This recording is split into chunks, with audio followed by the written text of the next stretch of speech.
So yeah, I know this is not how we normally do things on this channel, ladies and gentlemen, and don't you worry, it's not going to be a normal thing, but just for today's video, because there's a lot of detail to discuss, many tweets to read out, a lot of articles to read out for the experience, this format is just better. I do apologize about the lighting, the camera, etc, etc. But for this story today, we're going to be talking about some concerning, scary news coming out of England where it seems like people's bank accounts are now being closed because of their political opinions, their political stances, and that's the assumption anyway. And as you would imagine, it's not people who align their views with leftist ways of thinking. Who could have seen that one coming, right? A few days ago, we had this massive tweet drop by Nigel Farage, a very controversial political figure, to a lot of people where he came out and said my bank account has been closed without any warning, and it's because of my political views, my political stances, and who I am. He sent out this tweet saying, "The establishment are trying to force me out of the UK by closing my bank accounts. I've been given no explanation or recourse as to why this is happening to me. This is serious political persecution at the very highest level of our system. If they can do it to me, they can do it to you too." And he attached this video to go along with it. It's around 6 minutes long. I'm not going to play the whole thing, just going to give you a quick summary of it all. Take a listen. I've been living with something for the last couple of months that may well fundamentally affect my future career going on from here, and whether I can even stay living in this country. I have been with the same banking group since 1980. I've had my personal accounts with them since that date, and my business accounts right through the 1990s, when I worked in the City of London, and in recent years too. I got a phone call a couple of months ago to say, "We are closing your accounts." I asked why. No reason was given. I was told a letter would come which would explain everything. The letter came through and simply said, "We are closing your accounts. We want to finish it all by a date, which is around about now." I emailed the chairman. A lackey phoned me to say that it was a commercial decision. I thought, well, there we are. I'll have to go and find a different bank. I've been to seven banks, actually. Asked them all, could I have a personal and a business account? And the answer has been no in every single case. One explanation is this. A few years ago, the European Union came up with a definition of somebody called a PEP, a politically exposed person. Now, this could range from anybody from a prime minister down to a local councillor. And I think the reason for it was, were people in politics open to bribery? Could foreign governments from Ukraine or China or wherever else it may be, could they be pumping money into the accounts of corrupt politicians? So I kind of understand that and get that. But of course, any bank, any organization can choose to interpret a PEP or whether they want the account in any way they choose. To my knowledge, I don't think anybody has been treated like me in the world of politics. These are the organizations who did not want Brexit to happen. And I think in my case, probably the corporate world will never ever forgive me. So yeah, a very concerning situation to hear, right? And because of who it is, people were throwing out their theories as to why this could have happened. Was it because of Y? Was it because of Z? Was it because of X? Until we had this thread drop by a BBC business editor that goes by the name of Simon Jack, who somehow, some way had been given Nigel Farage's personal financial situation, financial details as to why the bank had refused to give him an account. Now, just me saying that should raise a lot of alarms to people, because if a bank can hand out financial situations, supposed financial situations to people, that is very dodgy, especially when it's the BBC, when it's journalists. But they go on to say, Nigel Farage fell below the financial threshold required to hold an account at Coutts, the prestigious private bank for wealthy customers, the BBC has been told. It is also understood that he was offered a normal account at NatWest, which owned Coutts. People familiar with the matter rejected the notion that the decision to close his Coutts account was in any way political. It was for commercial reasons. The criteria for holding a Coutts account are clear from the bank's website. Coutts requires customers to borrow or invest 1 million with the bank or hold 3 million in savings. So essentially, he's coming out and saying what Nigel Farage is claiming isn't true. It's just simply because he doesn't have enough money, which then led a load of people to start laughing. Oh, he's broke, etc., etc. Interestingly, not too long after we got that thread, the very same person sends out this tweet saying, "Thank you to the Coutts customers who have been in touch saying they fall below financial thresholds but unlike Farage have not been threatened with account closure. Clearly a lot of discretion available to the bank." So a little bit of backtracking going on there by this person, you know, after some customers reached out to them and said, look, we fall below the financial threshold as well, but we haven't had our bank account closed. And Nigel Farage himself has also responded to this tweet, I believe, with this video saying, the financial threshold situation was never raised to me in all the years that I banked with them, and they only offered me a NatWest account after I went public with this situation. And as far as I know, he didn't actually name the bank themselves, which is also interesting to note. But here is Nigel Farage responding to the situation. Yes, the bank that closed me out was Coutts. Now they say they've offered me a NatWest account. That wasn't until late on Thursday night, after I'd blown the story out there, which said that then 7 other banks had refused me. That is now 9 other banks that have refused me. They're telling the press I don't meet their wealth threshold. Well, they've never mentioned that before in the previous 10 years. The worst of the story is they denied to me on the phone on Friday that I was a PEP, a politically exposed person. That's the reason nobody else will have me, and Coutts are, frankly, being very, very dishonest indeed. So, yeah, you know, who really knows what is going on with this situation at the core of it? It is concerning. This whole story is concerning, but it is concerning. Somebody has been rejected by 9 banks, and a bank has handed a BBC journalist, the BBC, somebody's financial situation. As I've stated, that is very alarming, very dodgy, and that should not be happening. But we got this new article literally yesterday, I think, by The Express, where somebody visited Farage's bank and even the staff seemed baffled that his account was closed. Now, all I'm going to say is I don't think this action came from regular staff workers, okay? If this is political, it's going to come from higher up people within the organization. But nonetheless, I visited Farage's bank and even staff seemed baffled that this account was closed. We headed down to Coutts headquarters in one of London's most exclusive postcodes in an effort to answer the question Mr. Farage himself asked on Twitter.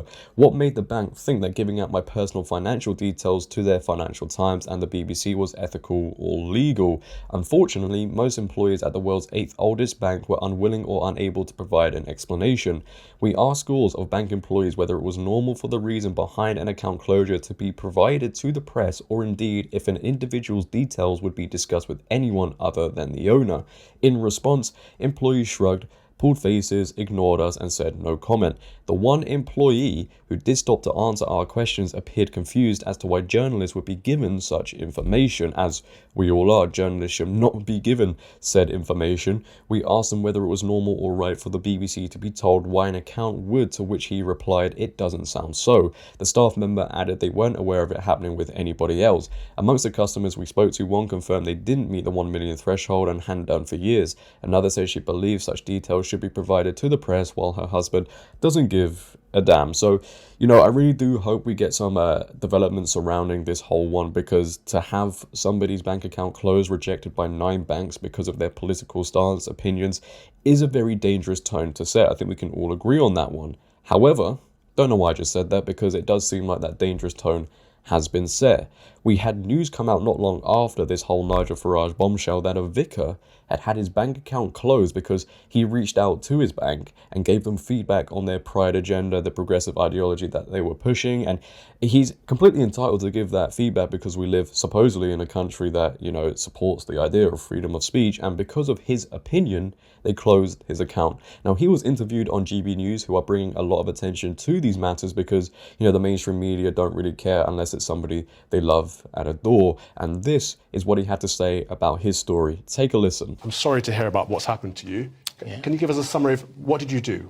Yeah, well, quickly. Obviously, I had this account for 17 years, and YBS have been a very good provider of, you know, managing my money for that long period. And I just before June started, YBS have always been sending stuff out to their members saying, "Give us your feedback. How are we doing? Right. We want to hear from you," and this kind of stuff. So just before June kicked off, it was noticeable that they were going to push the Pride LGBTQ thing for the month of June. So I thought, well, okay, I'll give them some feedback. And so that's what I did. I wrote in there on their portal, just a couple of paragraphs, it really wasn't a very substantial thing, saying really 2 points. One was, isn't this a bit of a waste of your energies? Because primarily you're there to manage money, not do social engineering. And then secondly, I, as a minister in the church, have serious ethical problems with the trans agenda. Right. And that's that one particular thing, and particularly trans basically impacting children. Yeah. And they're wanting to have access to children. I gave actually a little link clip to the news reports about drag queen story hour, which has been going on in America and is going on, unfortunately, a bit in this country too. Just to kind of reference point that.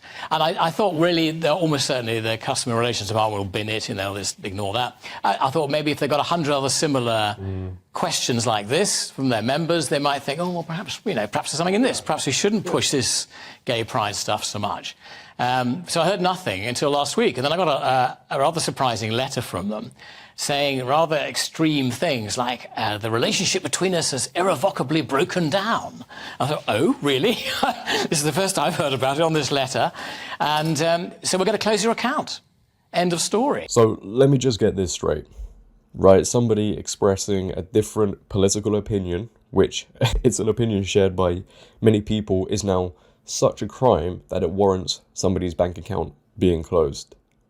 You see, again, I thought we lived in a country where the idea of freedom of speech still exists, right? Well, on the surface anyway, but it seems like as we go further into the future, these banks, establishments, corporations, entities are acting in the very opposite way, especially when somebody's views don't align with the mainstream media, liberal agendas. And remember, this is not the only person as well. We're getting recounts of other people's stories. Lawrence Fox and the Reclaim Party were unable to open a bank account. Toby Young of the Free Speech Union also had his bank account closed in the past. It's all very dystopian. However, for people that know what's going on, what is going to happen, this should really come as no surprise, right? Because to have a different opinion, express a different view to the mainstream media, not only now gets you cancelled, banned on social media, demonetized, maybe even fired from your job in some cases, but now stretches as far as your bank accounts. And I truly do think as we go further, this will be more of the norm, especially when we move into a cashless society.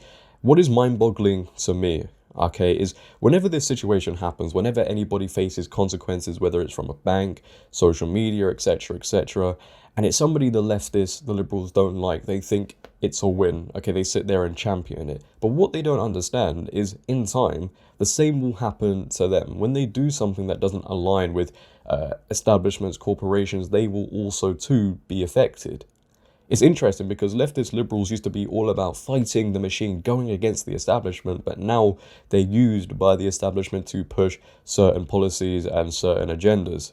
They now do everything the establishment tells them to do.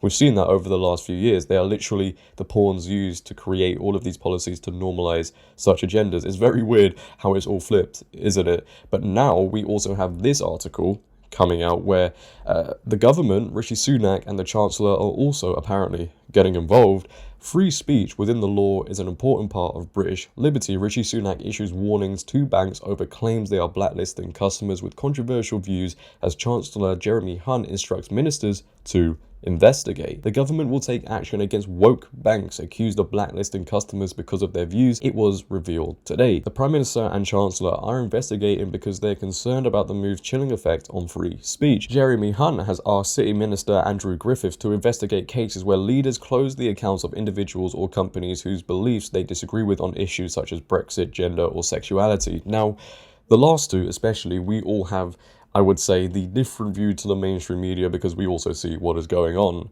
right? So does that mean we could be next? Does that mean if we express a different opinion to these establishments, corporations on gender and sexuality, we could also have our bank accounts closed? That is a very scary thing because unlike the previous people we have listed, we don't really have the resources, the tools to sort out the situation. There's not really anybody we could reach out to fix the situation. The controversy flared up after Nigel Farage revealed his long-standing account had been closed by his bank, while a vicar was dropped by another lender for questioning why their branches were displaying pride flags. Freedom of speech campaigners, including Toby Young, have also been targeted, all the ones we've spoken about so far. Mr. Griffith told the Financial Times banks and payment providers occupy a a privileged place in society, and it would be a concern if financial services were being denied to those exercising the right of lawful free speech. Mr. Hunt is said to be deeply concerned over claims that lenders are blacklisting customers they deem to hold contrary political beliefs and social values, and Rishi Sunak is too. The PM's official spokesperson said, as you've seen from over the weekend, the Chancellor is concerned by some of the reports. Free speech within the law and the legitimate expression of differing views is an important part of British liberty. The Treasury is running call for evidence already to assess if the current framework strikes the right balance between the rights of a bank customer to express themselves freely and the right of a bank to manage commercial risk. They're going to report back soon. The results of a government consultation on the subject is due to be published in the coming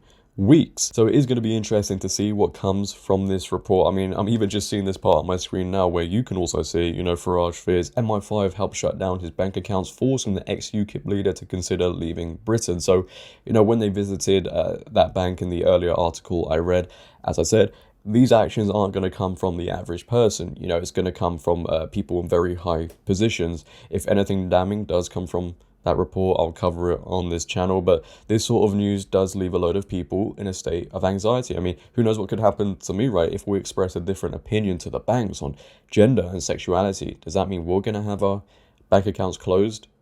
You know, it's very strange they act in this way because banks are supposed to go by facts and figures, right? You wouldn't tell them 2 + 2 = 5. They would disagree with that.